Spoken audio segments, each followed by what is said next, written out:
अंग खांद्यावर खेळलेला राज होता. आणि राजसाहेब पण बाळासाहेबांना भेटून सांगून निघून गेले. त्यांनी प्रयत्न केले की नको तू असं काही करूस, पण राजने त्यावेळेला ऐकलं नाही. त्यांची कोंडी करायचा प्रयत्न झाला राज ठाकरेंचं. जे जे कार्यकर्ते होते त्यांच्याबरोबर गेले, त्यांची कोंडी झाली तिथे.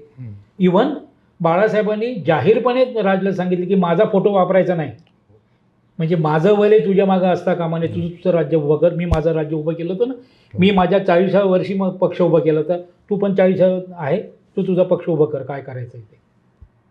हे एवढं त्यांचं होतं दोघांचं. खूप जवळचं नातं होतं त्यांचं. आणि खरं तर हे दोघं एकत्र आले असते, त्यांच्या हयातीत आले असते तर काय त्यांच्या आत्म्याला शांती लाभली आज, असं म्हणता येईल आपल्याला. ते दोघं ज्यावेळेला एका वेळेला गेले ना तिथे नमस्कार करायला, तेव्हा त्यांना बरं वाटलं असेल, कारण त्यांच्या निधनानंतर पण ही रिफ्ट झाली होती. मग त्यांच्या अंत्ययात्रेला राज ठाकरेंना वर बसू नका असा निरोप दिला गेला.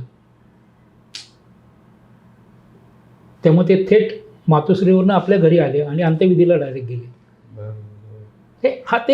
तो सगळा फाटलेला होता. सगळा दोघांचे संबंध जे होते ताणलेले होते, फाटलेले होते. ते महाबळेश्वराच्या अधिवेशनापासूनच सुरू झालं होतं. त्याच्या आधीची गोष्ट पण जी आहे ना, ते पुण्यात